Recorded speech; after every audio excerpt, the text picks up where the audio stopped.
Well, good evening, good people. We are live waiting to go with Boss Cowboy tonight. Shit. We're going to have some fun talking about the Cowboys. So hold up tight, everybody.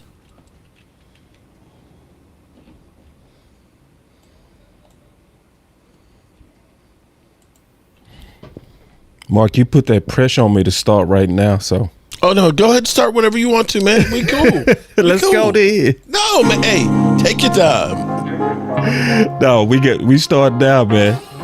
We start now. So, we live. We are live, and I'm sitting here with the GOAT. Now, you my GOAT. I'm going to say that. Okay. I mean that. I tweeted the other day, and I mean this. It's a damn shame. I mean this. I've been doing content too long, and I'm being honest on the people I used to watch before I ever thought I would be doing this. Mm-hmm. It was you and Tom Downey. That's crazy. Yep. Been doing this for too long. It was crazy. I remember Tom when he only had like his first 1,000, subscribers. And you was rolling, So this is a cool day for me that we finally get to do content on my channel. I feel crazy. Like, damn, I used to watch Mark. You know what I'm saying? It ain't all that, man. It really is not all that. Yeah. Because I had somebody on the other day, and they was like, "Oh, boss, you kind of like a celebrity." I said, "Well, yeah. I was like you." I was like, but it made me mention you, and then I tweeted that out. I was like, "Man, I'm gonna tell you who my two," before I jumped in the game, and you was definitely one. Sitting Appreciate at the that. same desk, with that same damn doll. Hey, man, you got to have something that's memorable. And I didn't know at the time when I did it. It was actually a joke because I had an Eagle fan that said the Cowboys suck so bad and not even Joe Boo could help them. Ooh. And so I said, well, let me make this thing. And it was just a joke, but it just took off, man. It's crazy. Yeah. And see, it's super creative because people don't know where Joe Boo came from. I know where it came from. That baseball Major movie, League, yeah. Major League. That Joe Boo was real. He said, and if Joe Boo can't help me, then F Joe Boo. Yep, you hit the nail on the head. Hey, Mark, and then what's crazy, Boss Cowboy Sports, you know where that name came from? Where'd it come from? So, I've always been called Boss when I was growing up. Mm-hmm. It used to be called Slide Boss. That's what they used to call me growing up, Slide Boss. Right. So when I was doing content for the first time, the very first show, because West Coast recruited me into the space, right? Right. He said, where can they find you? And what's your name? He said, don't give me your real name because people gonna be looking you up when you do this. I should have learned that a long time ago. And that's what happened to you now. West Coast gave me some game. He gave me some real game. And I said, Boss Cowboy. And that's where it came from. Yeah, man. But see, when I started doing this, it was 2016, and it was basically me, it was Law, and it was like Vash Lombardi. The Cowboys didn't even have a YouTube site and stuff like that. And nobody, I never thought that it would grow that much, man, but to be where it is now, and now YouTube is taking over. Yeah, man. All right. And so we waiting on the OC. I just wanted to talk about a little bit of history that I learned today. I didn't know you played with Charles Haley. Yeah, man. I went to JMU way back when JMU was really in its infancy in football. And Charles was a nut back then. But yeah, I'm serious, man. I'm going to tell you how bad Charles was. See, when I see players today and I see practice, it doesn't seem like football. We had a practice where, we were live. It was none of this bullshit, no pads. We had 20 padded practices for spring football.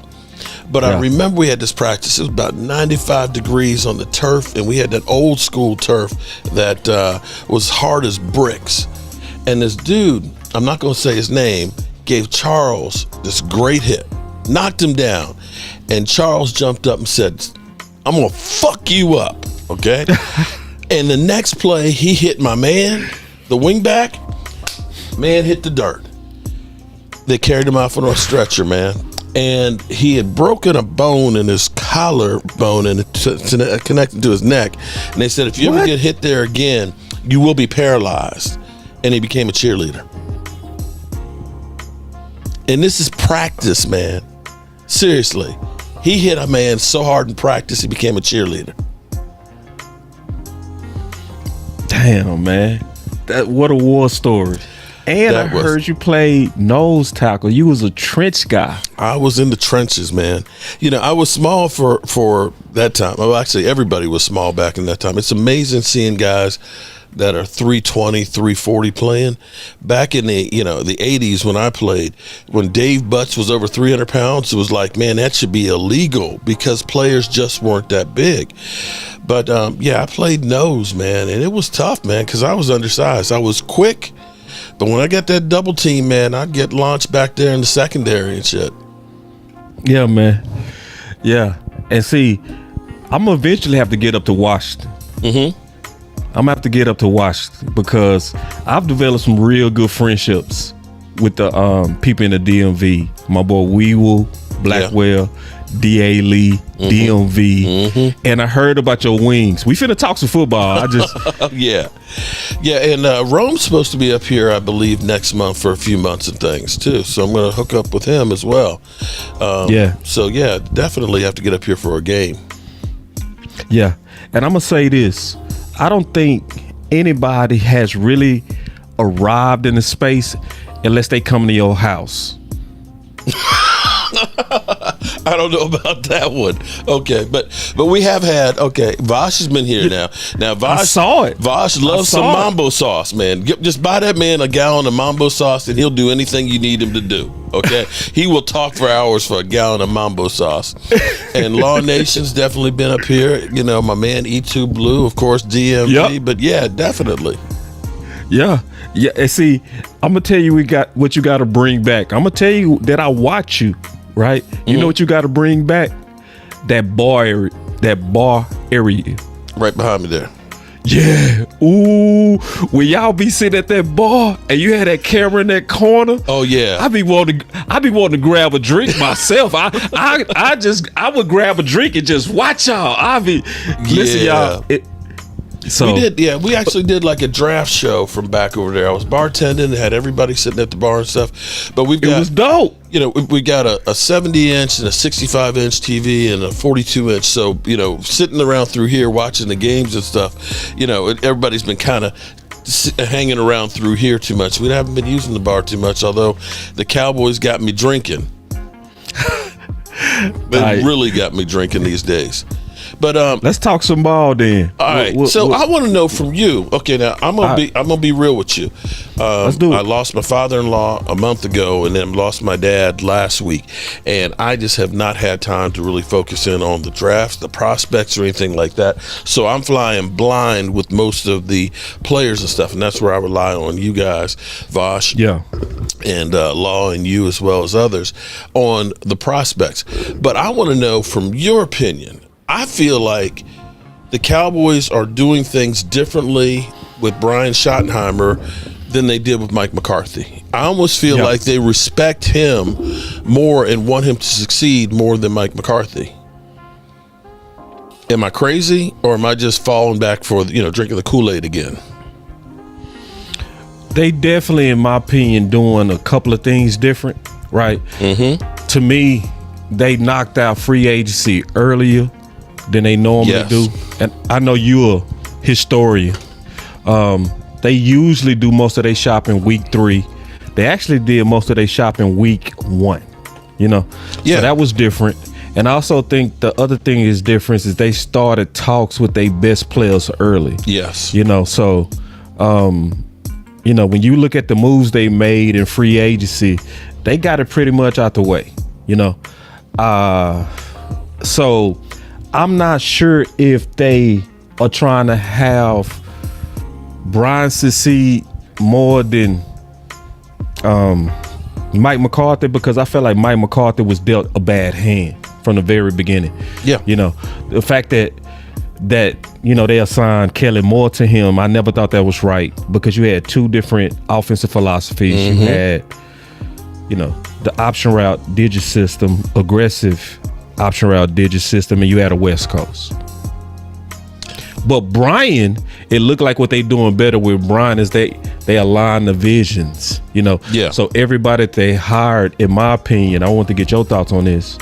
It looked like they really fit him and his philosophy. Well, to me, here's what I see, at least. Like you just pointed out, we got free agency out of the way earlier. And to me, it felt like they are trying to get younger guys that have an incentive to play well. When you look at typically, like last year, I remember being at training camp and then going to the Rams game. And I believe it was then when we made the trade for, Jordan Phillips. Yeah. And we ended up bringing in Carl Lawson. And, of course, we ended up getting CeeDee Lamb's contract done. Now, in today's NFL, you only have like 14 padded practices in training camp. And you have maximum one padded practice a week during the season. If you're bringing in people at the end of August, they don't have time to get in shape and to learn your system. That's where it looked like to me. Carl Lawson seemed to get his groove about, week 6 or 7. Because it took him that much time to get there. Getting everybody signed early like we are right now, next the 14th we start OTAs. They're going to be here in the building, getting in shape, learning the system and everything else. That will help them when they get into training camp. We won't be behind the curve of trying to coach these guys up. I think that's a major plus. I think getting young guys, usually we get the Linval Josephs or we get the Hankins. We get the guys that are on their last paycheck, and it's like, well, I'm getting me a check on the way out the door here, and Dontari Poe, shit, I don't really care anymore at this point.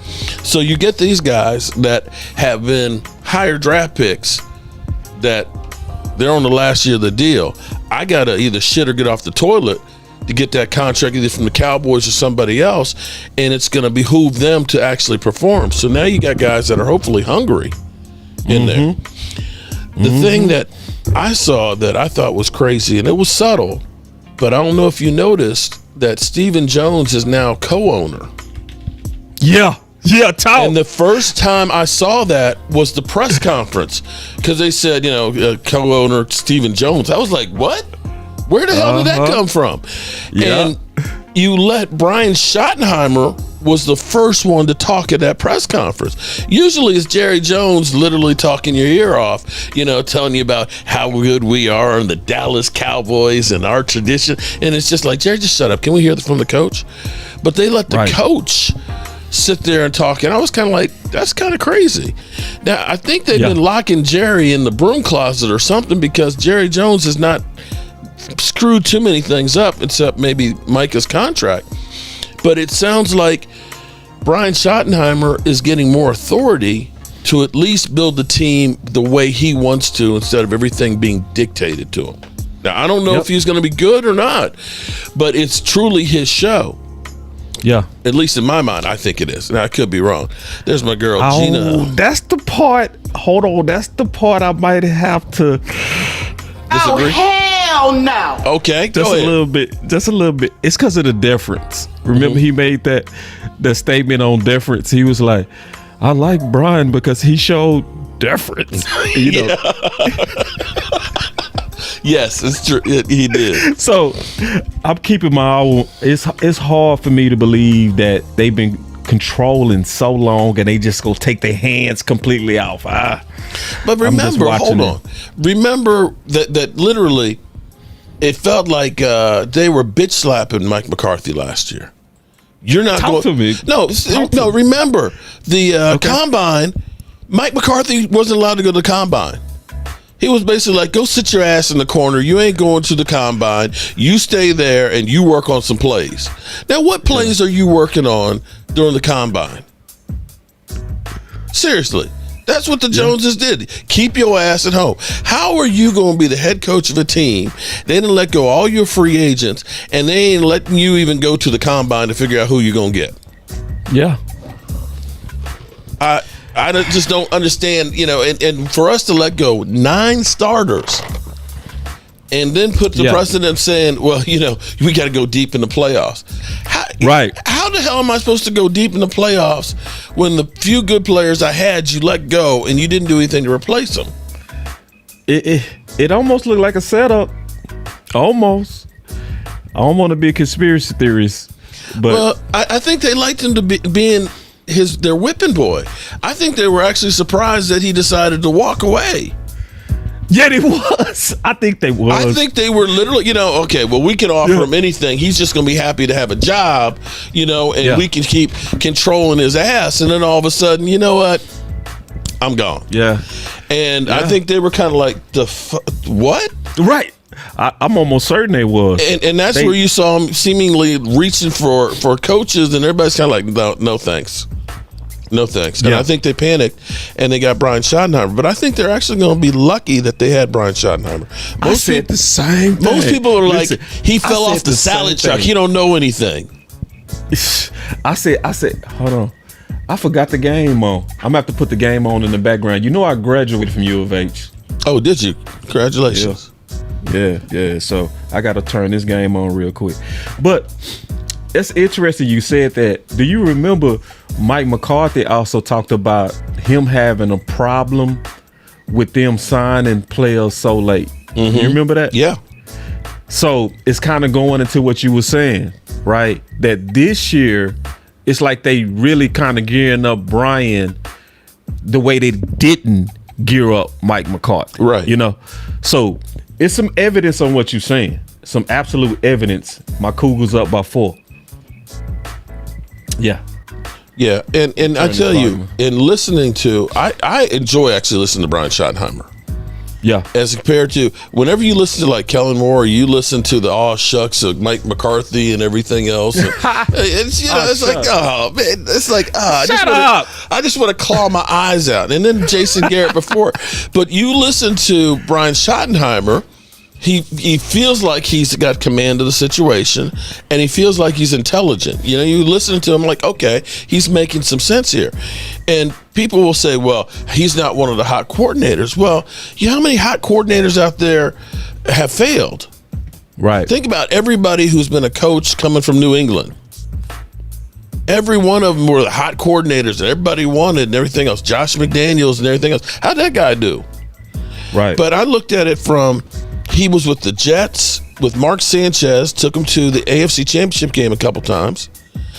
Working with Russell Wilson. The last year he had Russell Wilson. Russell Wilson, I believe, had 42 TDs, 11 interceptions, 4,300 yards, and they had almost 2,000 yards running the football. I'm like, if I can get that on my offense, I'm okay. Right.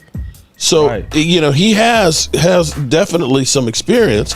And with his dad being Marty Schottenheimer, you're probably too young to remember Marty Ball. But when they had like Christian Okoye and Barry Word, that backfield, and they were literally running over mother humpers, is like, yeah, if we can get a running game going, I think it would be the best thing that we could have. Have you looked at like Pro Football Focus, the rating of our offensive linemen? I did, but I never trust Pro Football Focus. Well, it's just a basis, though. But here's the thing, that you have an enigma like Terrence Steele. Everybody, Terrence Steele sucks, man. Terrence Steele, he's terrible at pass blocking. He's like 83rd by their ratings, okay? But run blocking, he's actually 13th. He's like a road grader. And the problem with this, and if you go across the board, with the exception of Tyler Guyton, pretty much everybody else is a much better run blocker than pass blocker. And when you are, as a nose tackle, I love to know that it's third and long. I can pin my ears back. I can plan on doing my jab, step, and rip, and I'm shooting the gap to get upfield. But if I don't know if it's a pass or run, I've got to get my hands onto the body and read and react to what they're doing, which means, okay, now it's a pass. Now I got to try and make a move. You're putting more into the equation. Mike McCarthy passed so damn much with Dak Prescott that you constantly kept Terrence Steele on an island. More times than not, I'm pinning my ear back because I'm pass rushing first and I'm run stopping second. And that makes it harder for the offensive lineman. If the Cowboys get more balance and able to get Terrence Steele using his strength as well as the other offensive linemen, and now you're putting a doubt in the defensive lineman's mind on whether or not am I pass rushing or am I having to stop the run? They will be better as an offensive line. Right. Yeah. I 1,000,000% agree with you. Yo, I felt like honestly the offensive line, the whole offensive line was put in a bad position by Mike McCarthy play calling. Yeah, and the lack of a running game. Not even deciding on what was going to be our running game. Right. Yeah. I think we was failed. So and I know you've been out the loop. I want to throw some at you and just talk about it. Mm-hmm. Because it's been a lot of debates inside the space. Weapons, running back, receiver, defensive line, or even offensive line at pick 12. Here's what I'm going to say on this. And I think it's not either or. You got to get both. You've got to get a running back and you got to get a wide receiver. And I'm gonna put that ahead of the offensive line. I know Boss Lombardi is probably cussing me out right now. I might cuss you out, Mark. But no, here's what I'm gonna say to you. In the last 5 years, when have we had a good offensive line? When in the last 5 years? I will say 1 year we had Tyron Smith actually stay healthy 2 years ago. And Zach Martin. The rest of the time, it's been like a hodgepodge of who knows, from Joe Looney being center to Jason Peters at tackle, Connor McGovern, Connor Williams. We have had a screwed up offensive line for the most part on here. Yet, we've still had the number one offense or top 5 offense most of the time. Dak Prescott has not had a good offensive line really since 2016. So if I'm saying, can Dak work with a bad offensive line? He's been doing that for the last 5 years. Give him some weapons so that way he can spread the field out. Give him a running game so we can keep this thing balanced. So play action will work. Now, maybe I'm crazy. I mean, I would love to have all of the above. I would love to have a great offensive line that can open up some holes. But if you don't give me another wide receiver other than CeeDee Lamb or a great tight end, it don't matter what you do at the offensive line. Hold on real quick. I see what I did. You got me as the OC. To fix this. Yeah. Let me fix all this. Because I was hearing the OC. I was like, I knew I was hearing some. OC, you can start talking, bro. He can hear you. I just need to fix this screen real quick.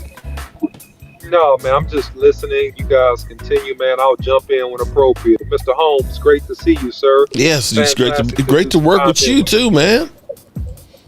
Yes, sir. Fantastic to see you. Now, see, I don't want to get excited, but I'm kind of getting a little bit excited about a new direction with the team. I don't want to be Charlie Brown about to kick the football and Lucy Jones pulls the football away from me and all that. But I feel a little bit better than most people do about the team.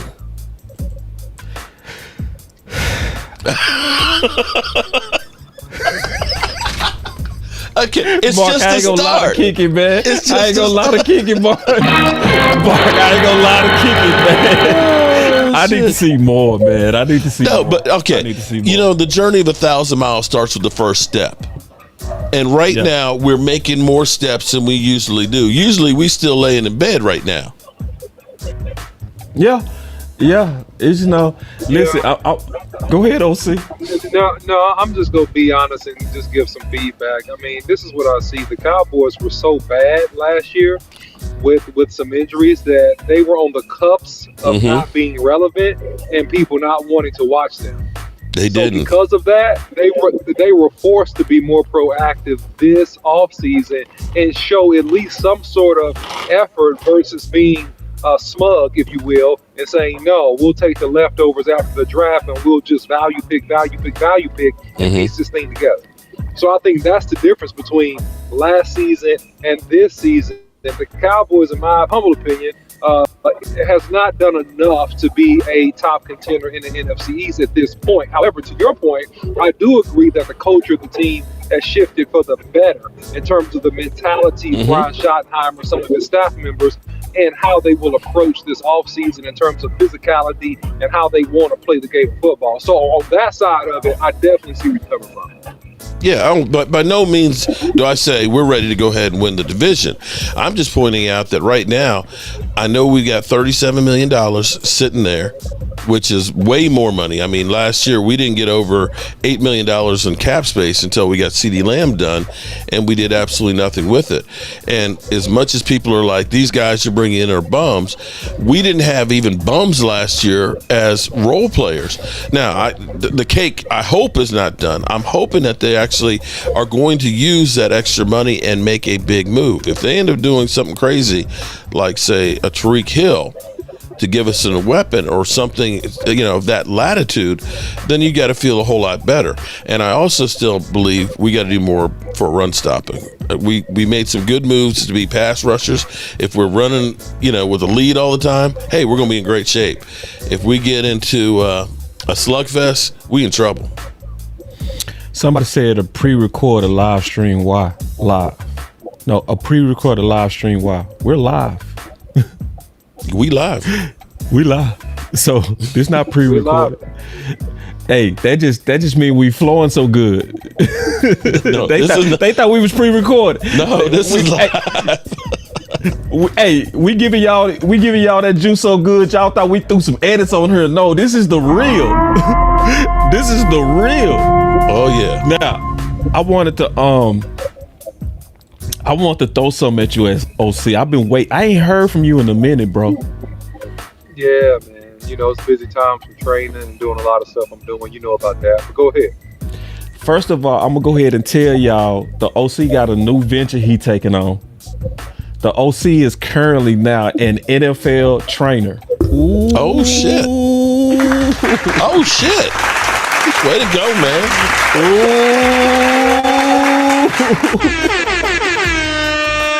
Ooh, now y'all know everybody in trouble when the OC is a trainer.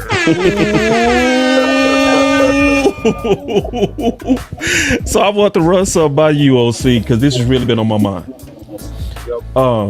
And I mean this. My boy JC is in the building. One of the real. First of all, he also said this.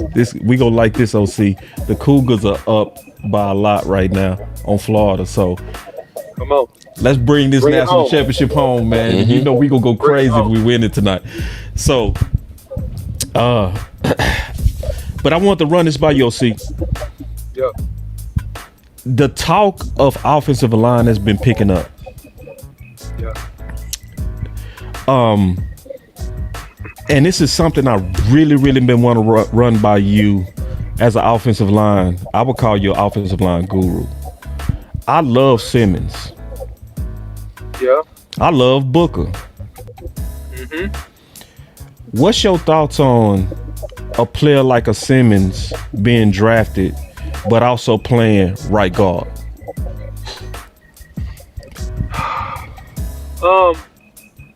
I think anything is possible within the first 2 years of a young NFL lineman's career.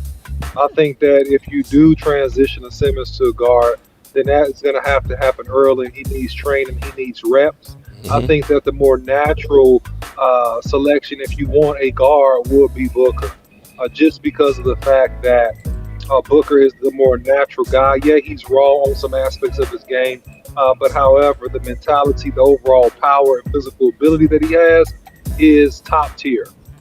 So I'm not mad at that. The Cowboys have historically done things like this in terms of like having more position flex type players. So I think it could go either way. I don't think the Cowboys do that. I think the Cowboys go end up being in a spot where they pick a skill position player of some sort, or they could pick up Booker as he rises up the draft boards. That's just my opinion today. Gotcha. I've been waiting on you to ask you that question. Thank you. But if you're doing that, yeah, man, you're basically giving up on Tyler Guyton because you're going to move Tyler Smith to tackle then, right? No, you're not moving Tyler Smith to tackle. You're gonna put him on the right side. Mark. Yeah, I was team that Mark last year. I just gave up on the fact that they, will do that with Tyler. I thought Tyler did a great job as a rookie playing left tackle. I still think he can play left tackle. But when they drafted Tyler Guyton, unless Tyler Guyton is falling apart a second year, which the reports, Mark, is that he's getting a lot stronger. He's working his butt off. That was the number one thing. Yeah, that was the number one weakness in his game, was his muscular endurance and stamina, and his ability, man, to absorb and sit down on blocks and be physical, sustained at the point of attack, in my opinion. He did make some technical stuff, but I think the glaring thing was that he needed to add some strength. So I think if you draft a guard, you're just basically saying no to Hoffman. You're saying no to Hoffman, right? You're saying no to Battens, right? Yeah. And you're plugging and playing that guard that you draft. And nothing else changes. BB still plays center, still plays right tackle, and then you give Tyler Guyton a chance to grow. And you give him every chance to fail at left tackle. That's what will happen. I honestly think they really screwed the pooch on him by putting him at left after him being right, because he didn't have that much experience in college. And you as a trainer and everything else, you go from the right to the left, everything is reversed. And it seemed like where he would always get burned was anytime anybody crossed his face going inside. And for me, thinking that he was on that right side, it was always the opposite. So he never had anybody really crossing his face going outside, and that's where he seemed to get caught up more times than not, that he would end up getting in there and he'd end up grabbing and getting his holding penalties because they were just able to cross his face. I hope that he can get his footwork down and, like you said, get his strength and everything else in there and play well, because that would be a hell of a bonus if he does turn it around. But he is definitely the weakest link right now. Yeah, he struggled, man. He struggled in spots. He had a few bright spots. I think, he just fatigued out, man. The NFL game overwhelmed him. He wasn't ready to come in and deal with what he had to do. I mean, he was, frying pan into the fire, situation coming in as a rookie. And we with knew a gauntlet of pass rush. Yeah, he was playing against Hall of Famers week That's one. Right. Week one. It's a situation there. And to your point, I think that, when you transition from right to left, it was like, if you remember when they moved Terrence Steele, one game versus Denver, they moved him to left tackle because of injuries, like several years back. Oh, he struggled. Hold on, man. I got a button. Oh boy, yeah, it was bad. It was bad. Yeah. He struggled, and it's the angles are different when you playing right and left. Exactly. The angles are different, man. You dealing with more area out there, and you got to get used to those angles. I will say this about Tyler Guyton: the reason why they moved him was because of his athletic ability, and he has the athletic ability, the feet. He has the ability to play really well in space. I mean, you can even see it if you look at him and you look past some of his flaws, you can see it. But the technical excellence, being able to stay in his seat and absorb blows and redirect when he misses hands or deal with stuff when people knock hands off, that's different, So I think, this is my opinion, and I'm going to stay by this prediction. I could be wrong, but I think Tyler Guyton is going to be much improved. He's got to be. Improved. Me too. And I think he's going to be a whole lot better. I think he'll ball out. Yeah, I'm not going to say ball out yet. I want to see a couple preseasons, but I think he's going to be a whole lot better. You always conservative. Yeah, and I'm always right when I be conservative too. So anyway. All right. It was one thing, man, I wanted to talk about real quick, because I think a lot of people misunderstanding. I hear some people say stuff like, don't get an offensive lineman. Don't get an offensive lineman. That's a bad pick.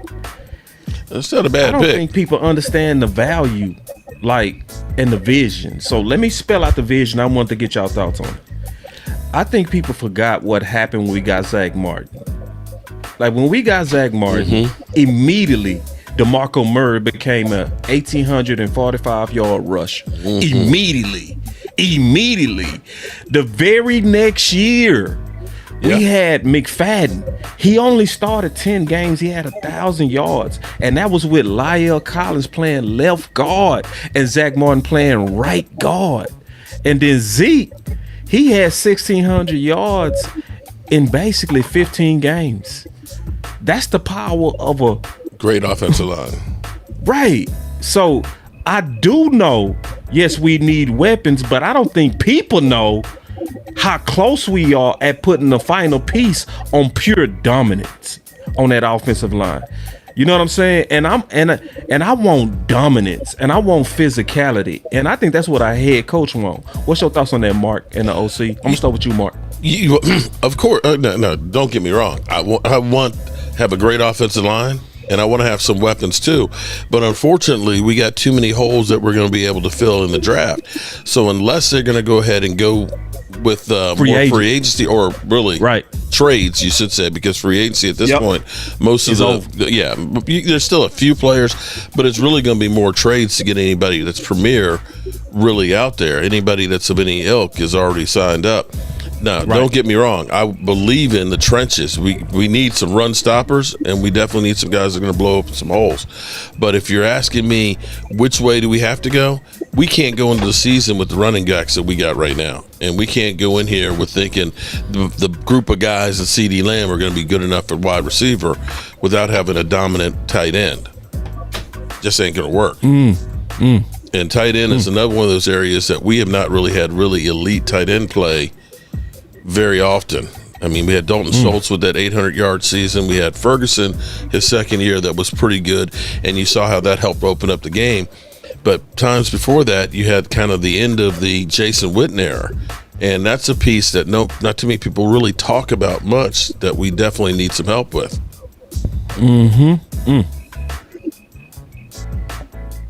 OC. Yeah, I think that you can go a variety of ways in this draft. I think the biggest thing in my mind, that's the glaring thing, is the play and coach style of Marty Shottimer. So if you go back and you look at the play style and what he did with a lot of success at Seattle, what was the play style? The play style was that we were physical at the point and we ran the football consistently. And we worked play action pass and mismatches down the field. That was how he played.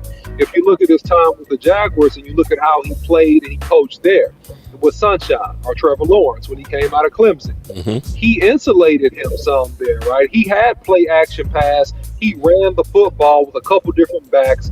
He was consistently trying to run that football and get 8 in the box, and then I'm going to take advantage of you on play action. I'm going to take advantage of you with one-on-one matchups. So I think that his play style and his coach style doesn't all of a sudden change. I think that he's going to have some of that same color in terms of what he wants to do here. So I think that going offensive line wouldn't be a surprising thing for me, but it also would be surprising if they wouldn't weapon because of the state of the view of how the Cowboys are and the fact that we haven't done much to address running back our weapon because we didn't want to pay a lot in free agency. So I could see it going either way. But if you think about the play style and the coach style of Marty Schottenheimer, you got to consider trying to have a dominant offensive line in terms of what he might want. I want to push back just a little bit, respectfully, because obviously both of y'all are, Old? Respect it. Respect it. So that's why I say I want to respectfully push back just a little bit. I remember I told Brian Brothers, like, you don't have to be respectful. I'm like, God damn. But anyway, what did I notice last year is that the rookie backs, they didn't outperform the vet backs. Are we counting out Sanders and them too fast? You know what I mean? Because looking around, like all the rookies that was drafted to compete against a vet back got beat out. Every one of them. Not every one of them, most of them. You know what I'm saying? So could that happen? It could happen, boss, because going back to Seattle, after beast mode, he had 2 no-name backs that both rushed for 1,000 yards. That's facts. Yeah. That's right. He had two guys that's not even in the league no more. These guys are considered no-name, and these guys quietly both rushed for 1,000 yards. So, but to do that, boss, you got to be strong up front. To do that, you got to be strong inside. Oh man, You definitely got to be strong inside, but you also got to be able to stretch the field out too. Right. And able to got back at the point, and you got to be strong and dominant on the inside zone. And I think that's what he wants to do: lead ISO, go do some mid zone, outside zone, and some power football. He go play action off of that. And not that that's what that's not the only thing he's going to do, but I'm just giving you like very basics in terms of I think what his approach may be.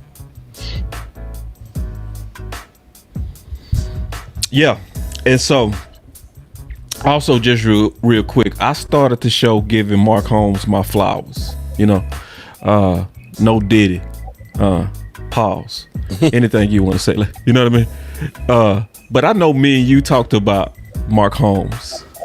Hold on 1 second, boss. Flip off of me real quick, all right? Okay. So when he come back, I wanted him to give his thoughts on you, Mark, because we've talked about you privately. It's good. Listen, we ain't back. I got a lot of people that hate me out here, man, and I don't know why. Oh man, what's up with that, man? Why you know why? You got your real name out there. That's where you messed up. I should have talked to West Coast, man. You know, you're right about that. They can find me. They definitely can find me and all that. But to his point too. Here, you know, you can either set the pass up with the run, or you can set the run up with the pass. And see, you know, for me, I am Mr. 12 personnel. I love me having two tight ends out there. Okay, you know, if you could get Schoonmaker started coming along a little bit last year out of necessity. Talk to him, Mark. And if you could get Ferguson back to where he was 2 years ago, and you go out there and you have another dominant wide receiver that you can line up with those two guys outside. You got Schoonmaker, you got Ferguson, and you know, let's say you do get a young stud back there that can catch the ball too. All of a sudden, they got 8 men in the box. You put him in motion and have him going outside.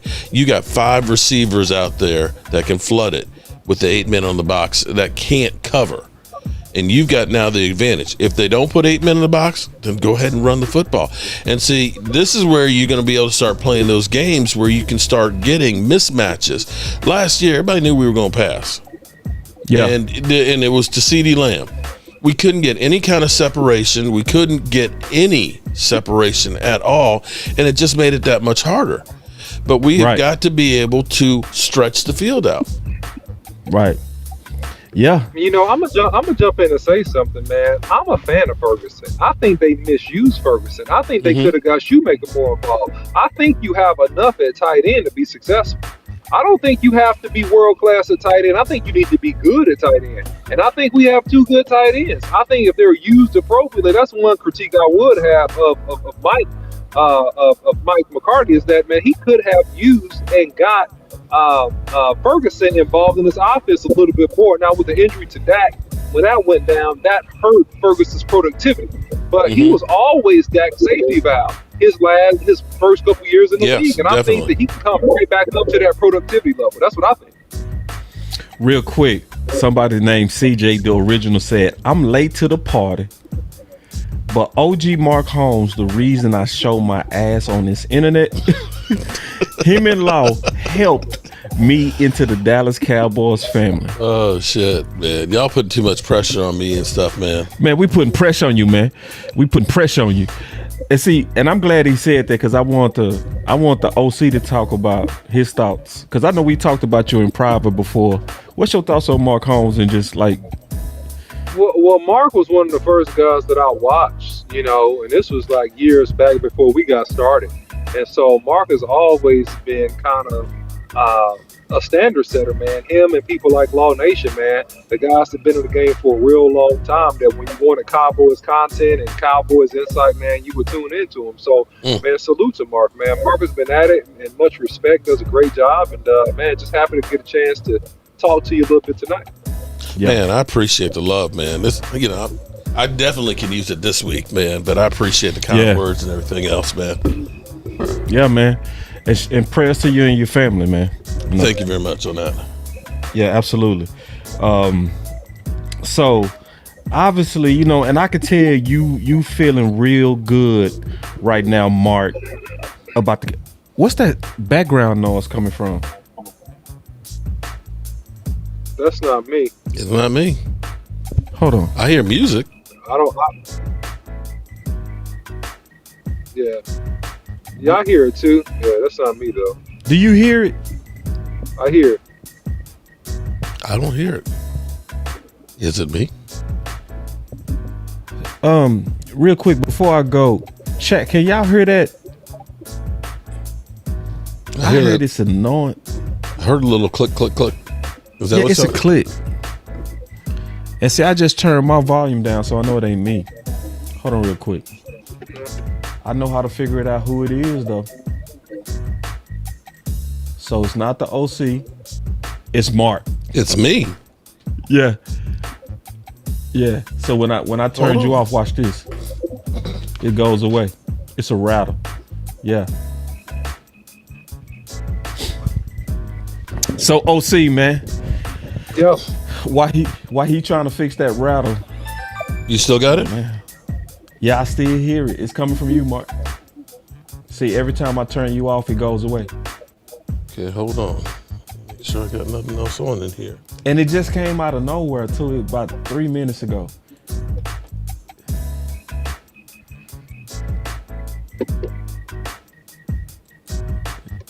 Still got it? It's still there.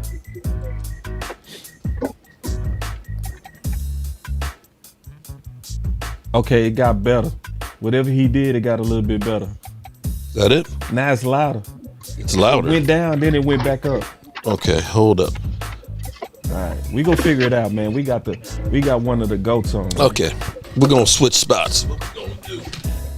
See, I knew he know. Listen, man, Mark know how to fly a plane. He a vet. You know what I mean? OC, it's on me and you for right now. Yeah, it's all good. So OC, man, going into obviously the draft in 2 weeks. Yeah. So yeah, the draft in 2 weeks, man. What's your thoughts on Dallas so far? Be honest. The Cowboys are in a position they've been in, I think, the last few years. They need to have a good draft to strengthen the team and to fill gaps offensively, whether you talk offensive line, whether you want to talk running back, whether you want to talk weapon, whether you want to talk, even linebacker or DB. I don't think they should draft a defensive tackle in the first round. That would be the thing that would make me the maddest. If you drafted a defensive tackle in the very first round, I do not want to see that. That's my personal opinion and viewpoint. But I think that the Cowboys, because I don't think anybody in this draft is going to be ready to come in and have an instant impact. I don't think that. I agree. I think they're going to need time. They're going to need time. So that's what I say. But I think the Cowboys are going to do what the Cowboys do. Ultimately, the Cowboys will end up going best player available. And we know that the draft, is a game of runs, right? Mm-hmm. Who's the first run on position? Will it be a run on offensive lineman first? Will it be a run on wide receivers first? Mm-hmm. Like, when is the run gonna come? And whenever and however that run comes will determine how the Cowboys respond and kind of what they do based upon, how they have these guys slated. So that's what I think. Agreed. All right, cool. So you fixed it, Mark. Whatever you did, you fixed it. Yeah. So, Mark, I know you said you've been out the loop, but I'm pretty sure you got some candidates at 12 that you feel like will don't do it to me right now, man. I can't throw it at you. Don't do it. No, bro. I can't even throw Jets here. I can't throw a layup at you. Okay. Here's my thoughts on the draft here. Now, I doubt that Genty is going to be anywhere close to us. I think he's going to be, he's the candy that everybody's salivating over. Everybody's going to want to get him. Honestly, for me, I still say, when we were talking about offensive line, we're talking about running back, we're talking about wide receiver. When I look back at the Cowboys, where they've had the most success in the drafts have been when they've actually moved back. And if there is a trade partner out there, think about this. Remember, we traded back. We got Micah Parsons. We got the extra pick. We got Goldston, right? When we ended up getting Travis Frederick, we moved back with San Francisco, and we got Terrence Williams. It's true. So you ended up getting, I'm not saying that Terrence Williams was an all, great wide receiver, but we got a lot of holes to fill. And if you can find a really good running back by moving back and have another pick in the top 100, you got to do it. Yeah. I like it. What's your thoughts on that, OC? Well, you bring up a heck of a point about moving back for more draft capital. So that's really good, Mark. I think that I can't say nothing about that point. I think that, yeah, if you can pick up like a second rounder, or you move back and you pick up another player at the bottom of the first, some type of way, I think it'll be worth it. Yeah, I think it'll be worth it. So I'm going to second your thought. For the right packaging, for the right deal, I'll second your thought on that. Well, see, if you look at it, do you see a big difference between 12 and 20 in the players that are going to be there? No, I really don't. No. So that's where it behooves you. I mean, I don't see it unless somebody like Jenny is falling and everything else. You're probably going to get a player of the same ilk if you end up moving back to 15 or 16. Yeah, I'm a little bit afraid to move back for one guy though. Y'all go hate it when I say it, but I don't care what y'all think on this. Okay, well, I'll put it in here this way too, because you can also Not say, you, Mark. Well, no, but remember now, last year we moved back with Tyler Guyton, and some people will say, well, maybe we shouldn't have drafted Guyton, but you look at what we got out of Cooper Beebe. Yeah. Think about that. You got Cooper Beebe when you moved back last year. And I look at him and say, he's going to be our center for quite a while. With what you got out of the package with him, you did really good with that.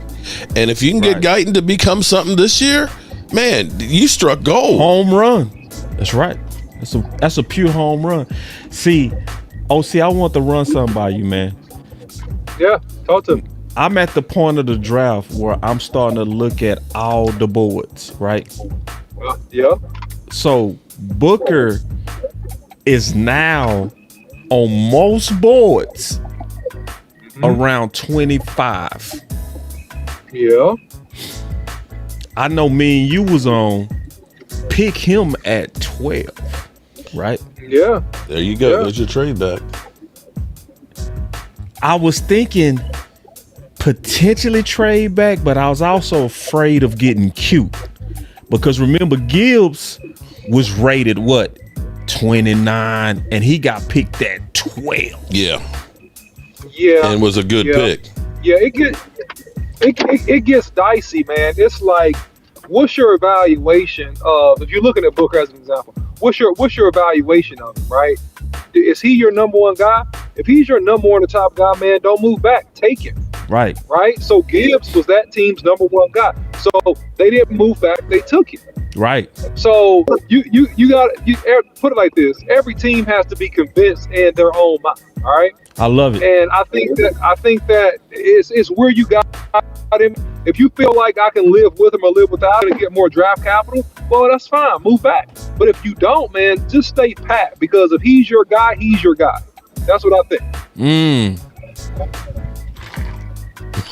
Oh, I want to ask you one more question. One more. Yeah. OC. Yeah, do you think? Yeah. So to me, Will from LSU is dropping. Yeah. What's your thoughts on him playing inside? I think it's a waste. Oh, you and Lou said the same thing. God damn. I think it's a waste. It's a waste of a big, tall, long athlete. It's a waste. You calling the man a waste? It would be a waste if to move him inside. It would be a waste. He's still a first round dude. He's still a first round tackle, man. Damn. With his length, with his kick slide, he has fluidity. There are holes you can poke in his game. It would be a waste, man. He's a guy. You want answers? Look, man. He's a stronger, more polished version of, what's the Baltimore tackle? I'm losing his name right now. They just signed the extension. What's his name? Oh my God, it's slipping me. I forget it. But man, he's a long, big athlete, dude. And he's a guy that if you just clean up some technical stuff, you get him some game experience, man. He's a guy that can start out there for you for a real long time. So now you don't move him aside, man. You work it out with him. Okay, man. Listen, man. You and Lou. Listen, I'm trusting y'all, because Lou is like, too high. But see, that show you it's different when you talk to these offensive linemen, See, because Mark played DT, I played corner. You know what I mean? So, it's sometimes I do defer. You know, I'm gonna be honest with you, but I appreciate that. So listen, I want to go ahead and move into our final words, if you don't mind. We had, because the game on. I want to make sure I watch history. Yeah. I want to watch this history. We've been on almost an hour too. We did good. So I'm gonna start off and give my final words. First of all, this is a big day. I appreciate Mark Holmes coming on. Some things are sentimental, man. I mean that. It's a sentimental thing. I met Michael Irvin. I met Emmett. I didn't trip at all when I met them. It was like, Novacek, I super fanboyed. And it came out of nowhere. Because it was the sentimental. When I watched Novacek and he was coming over, I was in a tent with Law Nation. And I talked him into doing an interview. I was like, hey, if you come over to our tent, we can advertise your alcohol. He said, I'll come through. I didn't think he was gonna come through. Then I looked up and Novacek was headed towards me. He sat right by me. And I just melted in my chair like a fanboy. And listen, Mark, it came out of nowhere. You know what I mean? So the fact that Mark Holmes is sitting right here. Oh man, come on. Man, let me fanboy for you, man. It's the sentimental. It's, I know he a content creator, but I think about my kids as I'm cleaning up and I got him on my TV. You see what I'm saying? And he right here, cause to him he being humble. He like, oh come on. But now, every one of us got somebody that we was looking at before we did it. Well, not everybody, but I did. You know what I'm saying? So I just appreciate having this moment. It just took way too long for us to do this, and we will have to do this more, Mark. Anytime you want me on, just give me a holler, man. Anytime at all, man. And I'm gonna tell you, ask DMV, ask E2 Blue, ask Rome, ask I'm just a Dallas Cowboy diehard fan that talks too damn much. That's all I am. That boy said you making Mark itchy. Hey man, it is a little itchy, man. I did say sentimental, but I meant it. I remember cleaning up watching Mark. You know what I'm saying? Like, yeah, I know exactly where I've been. In other words, I've been on here too damn long. Yeah, you've been doing this too long, man. Hey, I want to say one more thing too. It just shot out of the way out of my head. I hate that when it happened, man. But anyway, appreciate you, Mark. Oh, I know what I was gonna ask. Mark. Yes. I gotta ask you this. Because we got a show that we do called Dallas Cowboys Universe. Mm-hmm. Okay. That's where we have all the content creators, whenever they can, we'll sometimes come together. Yeah. Right. And so every one of them that I talked to picked the avatar that represented them. What would be your superhero avatar? Because I'm gonna create it. Damn. Yeah, I'm gonna have to get back to you on that one. Shit. You ain't got no favorite, man. You tripping.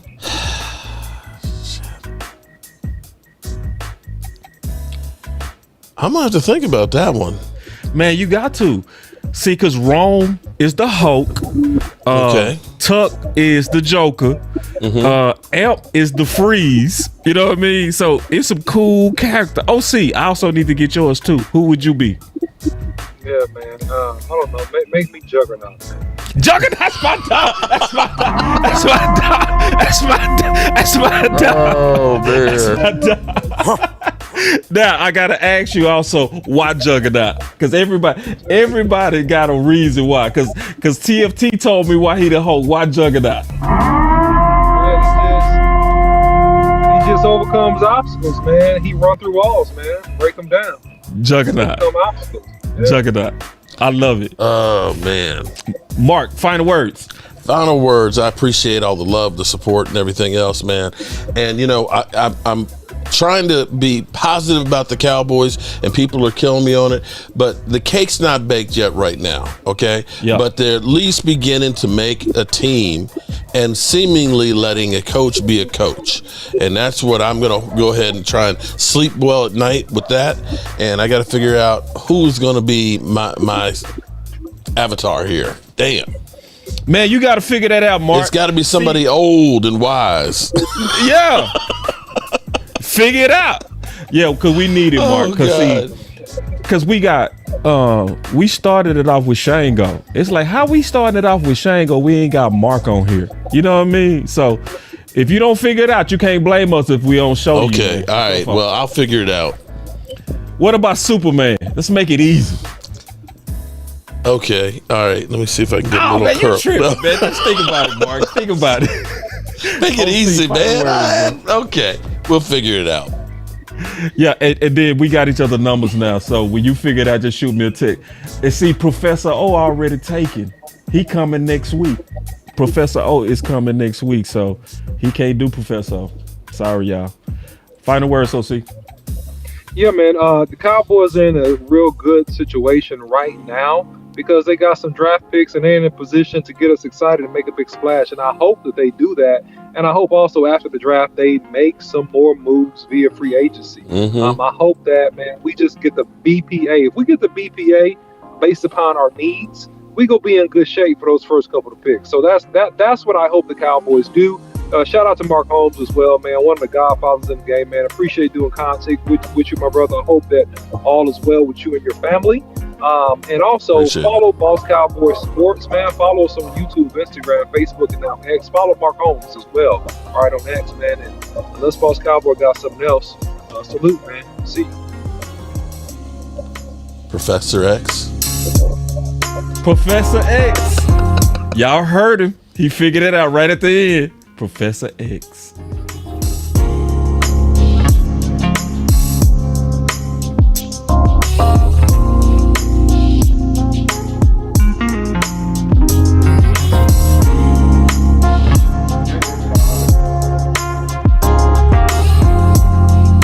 All right, I cut my stream. Okay. All right.